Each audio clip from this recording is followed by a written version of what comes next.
You guys ready for your feature act? Show him some love. Ladies and gentlemen, your feature act is a very, very funny man. Comes to us all the way from Washington, D.C. You've seen him on A&E's Evening at the Improv. You've seen him on Comedy Central's Two Drink Minimum. Put your hands together for Doc Barham.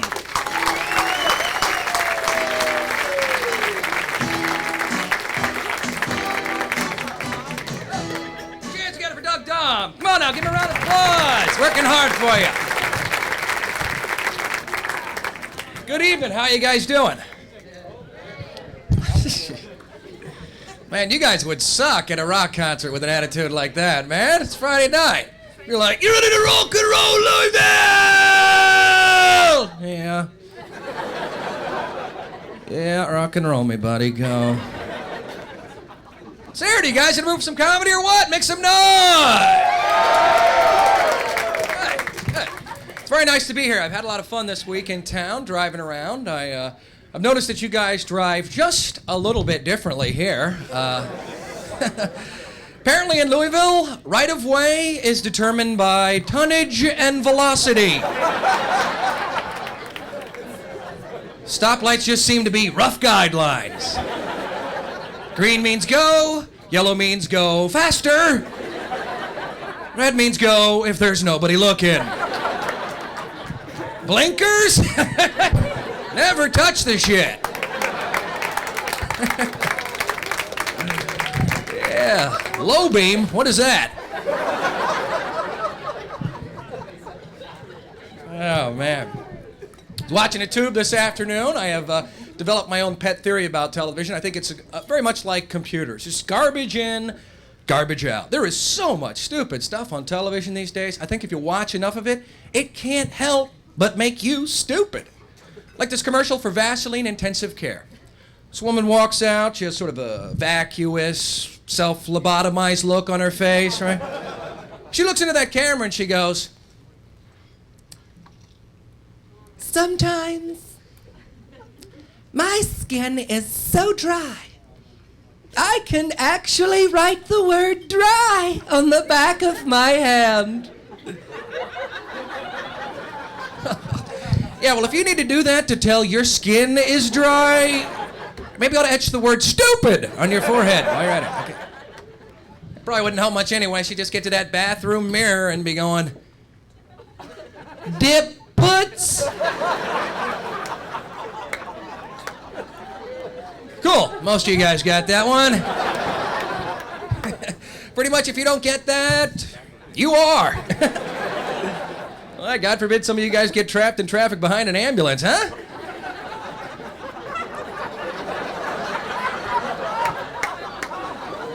Ecnolubma? What the hell is that? I don't know. It just, it seems like a lot of the quality and standards in the media have dropped considerably in the past couple of years. It's everywhere, too. It's radio, television, newspaper. USA Today, perfect example. Oh, man. That fucking hamster litter, fish wrap, bird cage liner of a populist pandering shit rag newspaper. Good Lord. How good is a newspaper that has a daily corrections column? That's all I'm saying. I'm reading in there the other day, in the USA Snapshot, it says, a survey conducted recently shows that 3 out of 4 people make up 75% of the population.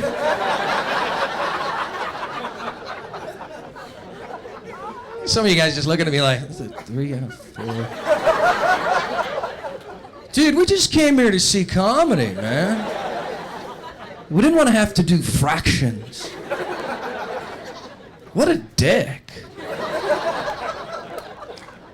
Another scientific study in USA Today said exactly 1/2 of all Siamese twins are left-handed.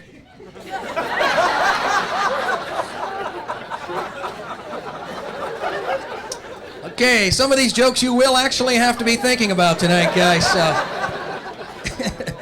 Pretty simple process. I load them and lock them, bang, you bag them and tag them. I'm out of here in 30. Final survey that I read in USA Today, it said that every 30 seconds on this globe, somewhere, a Julio Iglesias song is being played. It's true. You know what that means? Somewhere every 31 seconds, somebody's going, "God damn it."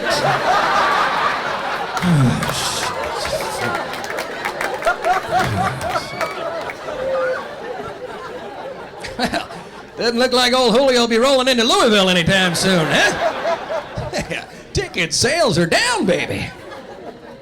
Same newspaper, I swear this is true, in the celebrity obituary column they have occasionally, in USA Today, it said the Guinness Book of World Records oldest living human had died, right?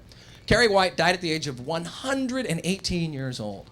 Last line of the obituary said, and I quote, "Cause of death has not yet been determined." Ooh, let me take a wild fucking stab in the dark on this one. Probably not crib death. And the line just before it said, "Unfortunately, Mrs. White died penniless." Like that was such a bad thing.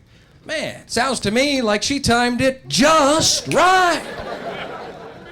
Hell, I'm sure her last words were, "And put the rest of that on a gift certificate, Chuck."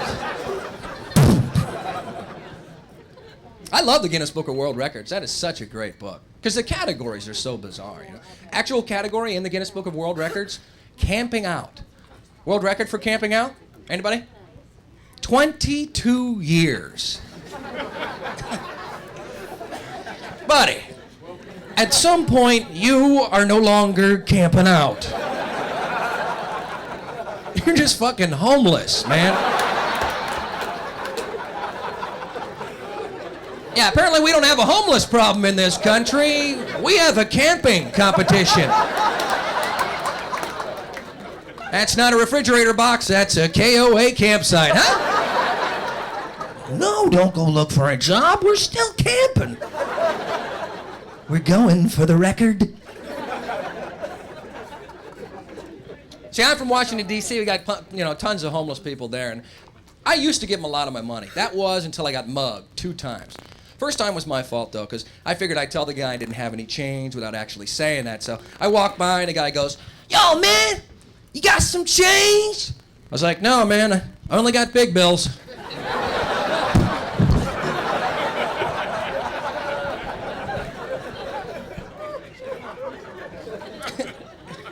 I just get that compassion fatigue, because I see the same guys in my neighborhood every single day, just standing there, holding up the sign, never do anything, just looking at me going, "Yo, man, can you help me out?"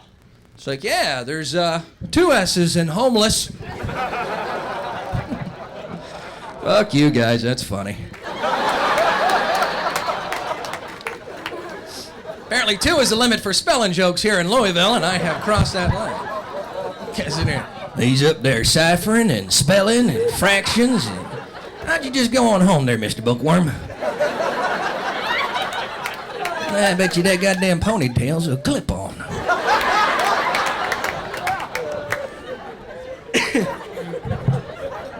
I don't know. Do you think it's actually wrong to toss a bum some change?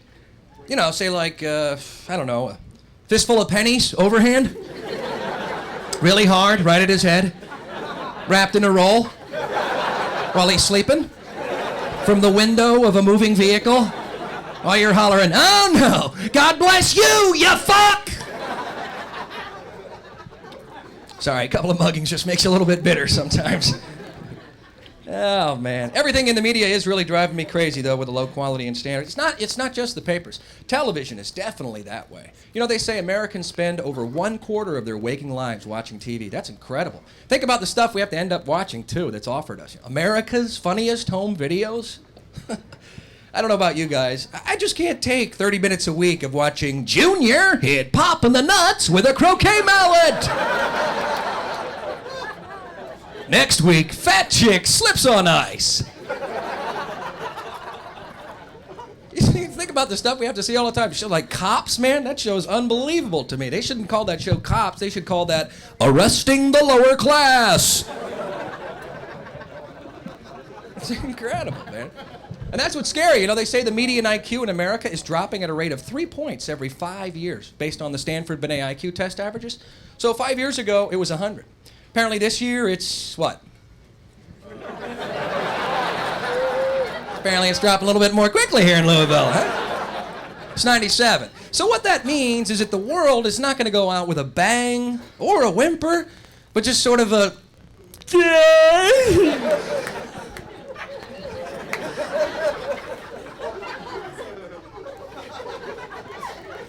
eventually be too stupid to fuck and just die.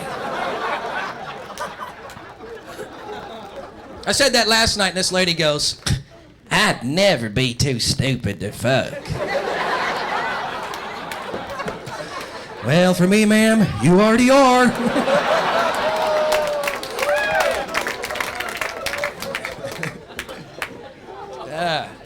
Only on television would you ever see somebody try and sell you something like a clapper. What a moronic device that is, huh? My grandmother wanted one of those, so we got her one, and we hooked it up to her life support system. Who's in the will, Grandma? Who's in the will? Who's your favorite grandson? You want the inheritance and you know it, clap your hands. You want the inheritance and you know it, clap your hands. The respirator, it's not science, so I know that you are dying. I want the inheritance and I know it, clap my hands. Yeah, thank you for that smattering of applause. That's perfect. Any more and I would have been disappointed in you guys. Yeah, don't pull the plug on them, folks. Just clap them off. MTV presents Grandma Unplugged with her #1 hit.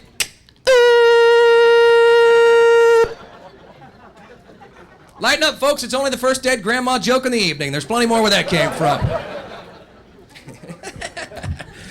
Oh, man. You know, this, in my opinion, is the ultimate stupidity on the television set. That's the Partnership for a Drug-Free America. You guys know who I'm talking about? They're the ones who brought us the incredibly terrifying frying egg in a pan, this is your brain on drugs commercial. Oh, shit! Is anybody really terrified by that asinine commercial, man? Let me ask you guys honestly, okay? Who here, by applause, has ever smoked pot? By applause. Ever tried marijuana, whether you inhaled or not? By applause.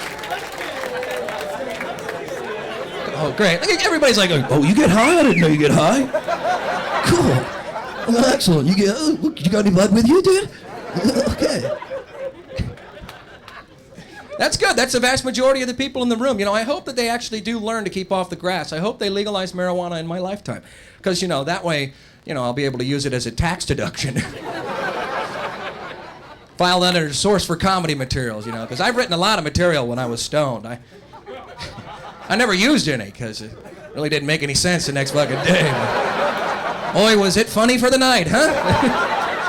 Potatoes! That's right! Oh, man. Well, I did a little background research on the Partnership for a Drug-Free America. Here's what I found out. Their 3 biggest financial sponsors are, no lie, Philip Morris Tobacco, Miller Brewing Company, and Eli Lilly Pharmaceuticals. Just say no to drugs? Yeah, because a cigarette, a cold beer, and a Valium's all you're ever gonna need. Man, they're such a bunch of hypocrites with their message. Because what they're really saying is that they want us as consumers to spend our disposable income on their legal drug products. They're competing for our dollar. They don't want you to blow your money on illegal drug products because they're not going to get any of the money then. Therefore, the whole war on drugs is not about morality as they say it is. It just becomes about money, man. They have a new commercial now where they show an EEG readout. The announcer says, "This is the brain of a normal 14-year-old boy."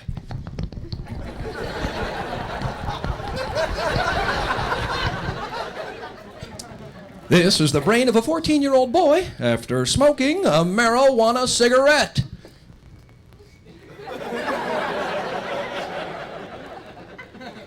Any questions? No. Isn't that the point? Right? This is stress. And this isn't. Well, my only question would be, where can I get some of that dope? Man, any weed that'll turn you into a flatliner, that's good fucking bud. Good. Glad we have a couple of pot smokers in the audience. It's funny, it usually takes you guys a couple extra seconds, you know, when it to get the jokes. It's like, that was excellent. Man, my mouth is so dry.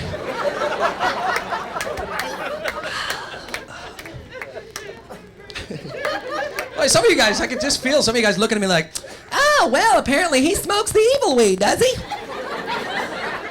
That's the weed with the roots in hell, mister. You know what pot stands for, don't you? Plenty of trouble, that's for damn sure. I learned that on Dragnet. Just say no to drugs. What a bunch of shit, man. Just say no thank you. There's no reason to be rude. Drug dealers have feelings too. Would your mother want you talking like that? No, I don't think so.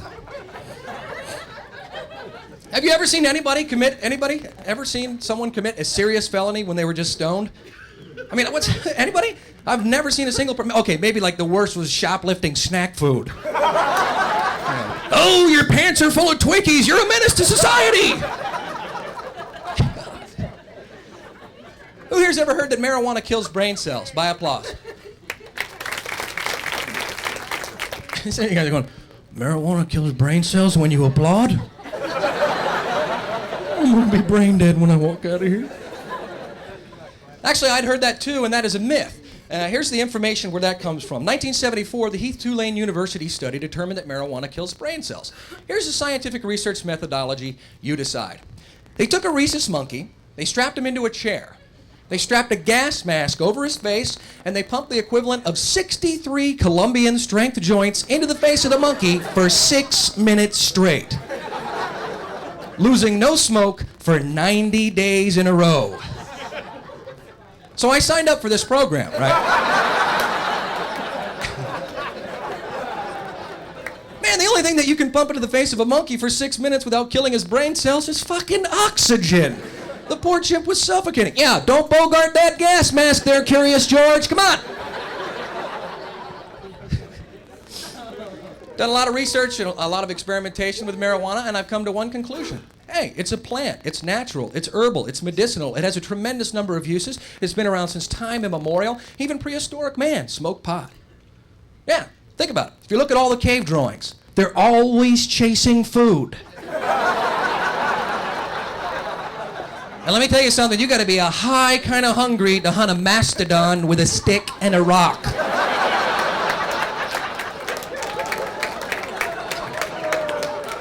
And then eat the hairy beast, huh? I believe I will have the woolly mammoth whopper. Any of you guys ever do that when you're in high school? You try to smoke pot in your bedroom and sneak it and you blow it out the window?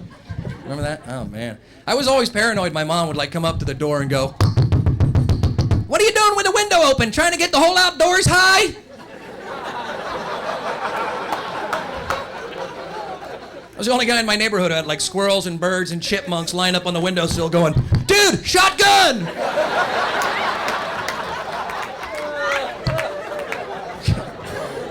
Serious, man. I had more forest creatures at my window than Snow White.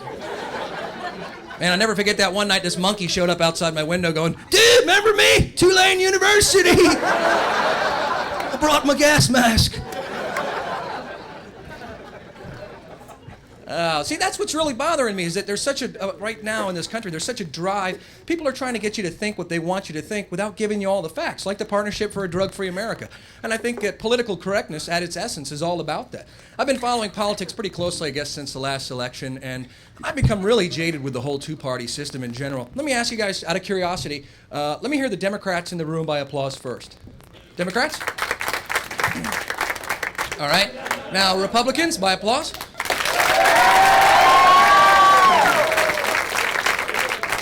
Yeah, it's always that party that's out of office currently that applauds louder because they know they're not the ones fucking up.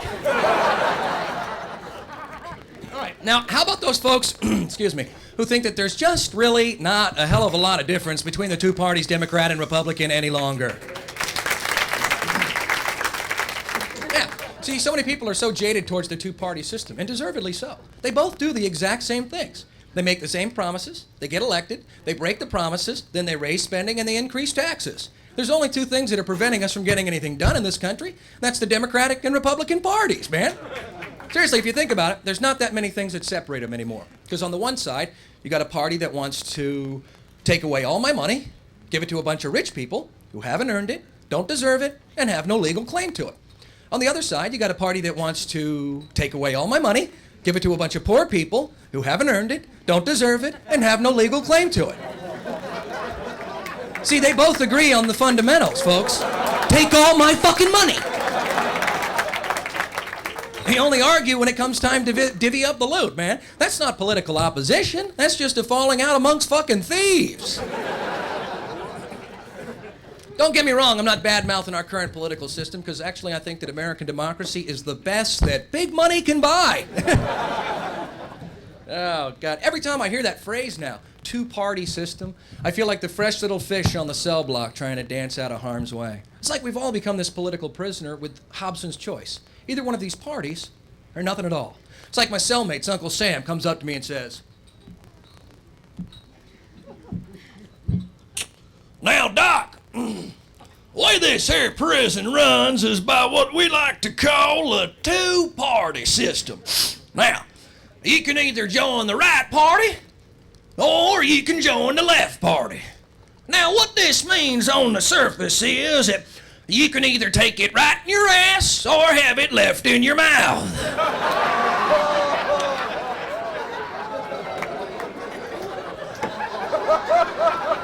But the fact of the matter is that when you face one party, you turn your back on the other.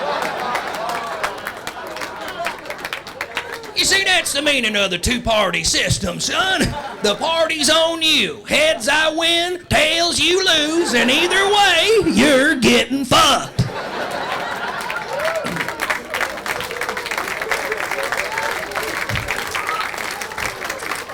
Yes, nothing like a little populist political commentary, lightly salted with sodomy jokes. Huh, folks?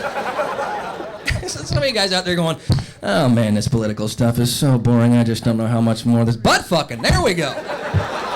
Alrighty, now the comedy train is back on track, my man. Everybody, I think, is so tired of politics and politicians because they're so full of shit. All of them seem to be such, so full of garbage. Actually, I watched the movie JFK again recently, and it reminded me with the last election, like it was, the press is always harassing Ted Kennedy every 4 years with that same stupid question of, "Hey, Ted, how come you're not running for president?" You have just a second, fellas? Have a seat. Okay, Oliver, you want to run tape 1, please? Now you see the first bullet enters my first brother's head. Right about there. All right, next tape, Ollie. Of course, you see the next bullet enters my other brother's head. Right about there. So you see, when Kennedy's run for president, well, let's just say I can take a fucking hint. You know, there was actually a dance that came out of that movie, JFK. It's a country western dance. It's called the Dallas Two-Step. It's really simple. It's just back and to the left, back and to the left, back and to the left.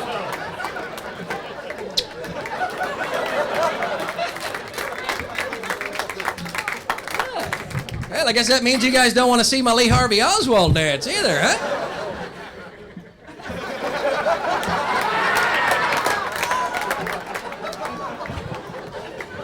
I know. The Kennedys are easy targets. Yeah, well, 2 of them. So. That third one's kind of tricky, huh? Learn to swim and everything.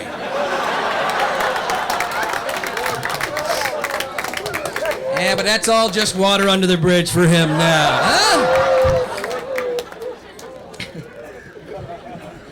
Oh, man. Boy, you do see so much political correctness everywhere, And I think as a result of that kind of suppression and repression, like from political correctness, you've seen a real resurgence in things like homophobia, sexism, racism, that kind of thing, I even see a tremendous amount of tension between the sexes when it comes to dating.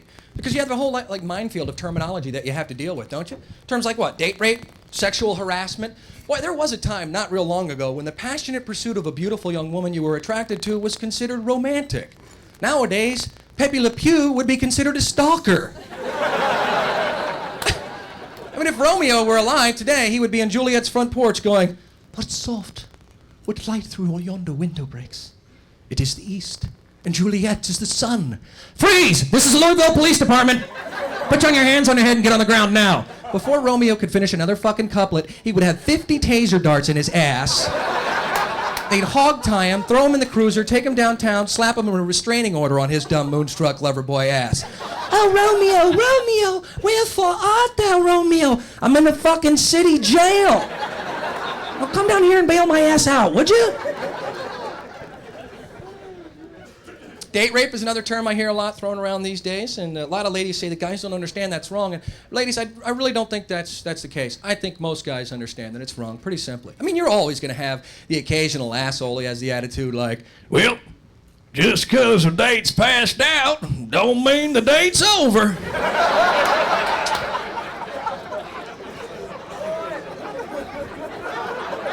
All right, some of you guys are laughing a little too hard on that, guys. Throwing my whole homo argument out of whack here. No, see, I think what it is, it's just that historically speaking and sexually speaking, men have always had to be the aggressor or the initiator when it comes to sex or, relations.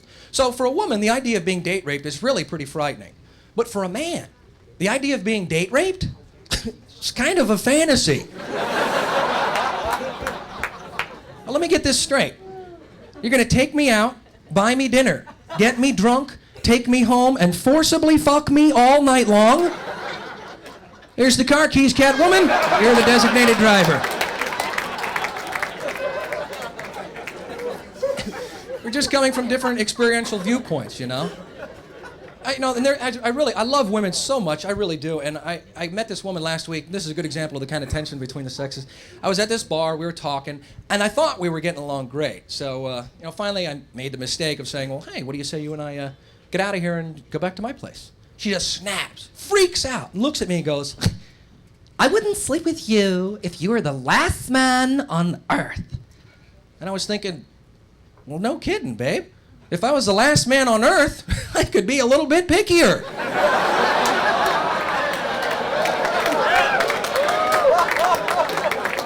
Hell, you wouldn't live long enough to make it to the front of the line. You'd have to peer through the overly moosed coifs of at least 26 NFL cheerleading squads just to see the back of Kim Basinger's head.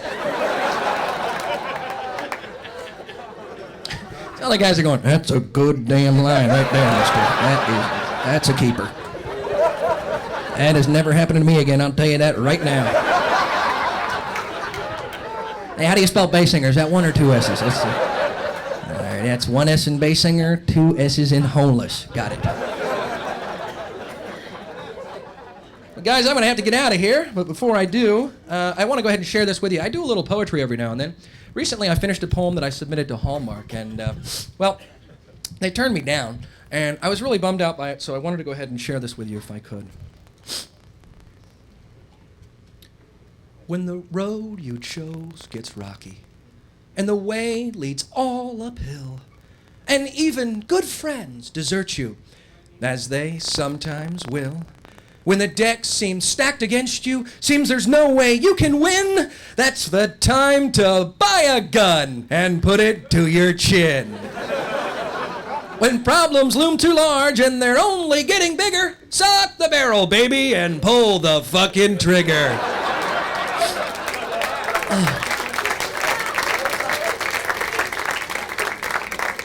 I'm sorry I get misty every time I read that. I really did get turned down by him, and as a matter of fact, it prompted me to create my own greeting card and my own greeting card company, which is now called Hellmark. So if you want to get a card after the show, just talk to me. It's got this little teddy bear right there on the front. See that? Right there. It says, a poem to inspire you. And if you have somebody you'd like to inspire, and I know everybody right now is thinking to themselves, oh, I'll give it to that son of a bitch, that's for damn sure. If you like that, I actually have 3 different cards. This is a great little companion card right here. See, that's this cute little girl right there. She's riding her rocking horse. See that? And it says, thinking of you, just wanted to say, fuck you and the horse you rode in on.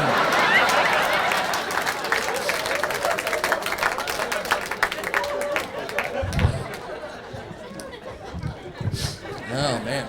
Spreading love and sunshine across this great land of ours. Let me ask you, but guys, before I take off, one quick question. It's kind of a sexual awareness quiz. And the question is, what is the most frequently heard sound during lovemaking?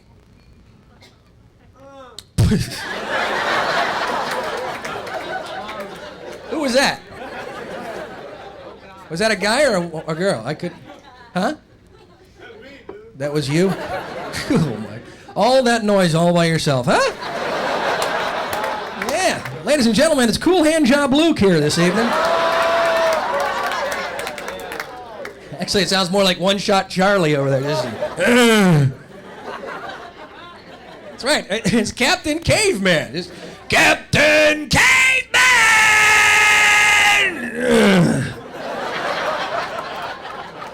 Me done.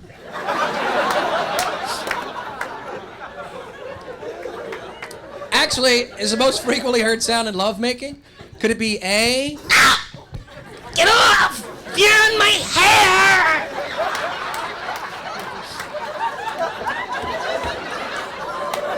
See, most of the ladies know what I'm talking about. I look at all the bald guys looking at me like, what? Or could the most frequently heard sound in lovemaking, could it be B, that really horrible sound that happens when two sweaty cleavages press together and go...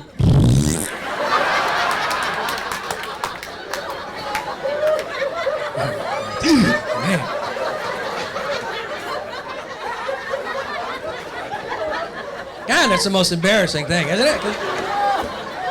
You're right there in the darkness, in the middle of the most wonderful thing that can happen. You know, I love you, it's so wonderful to be with you. And all of a sudden, from the yawning bowels of hell,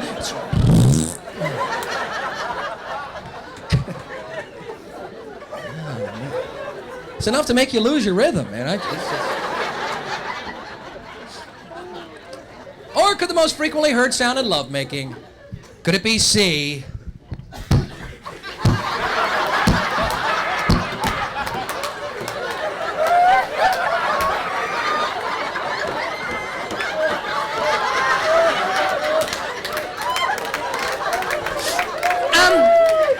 Can we move down just a little bit, please?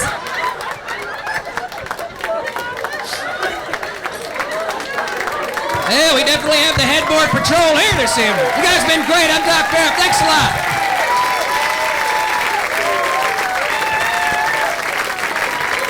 Doc Barham!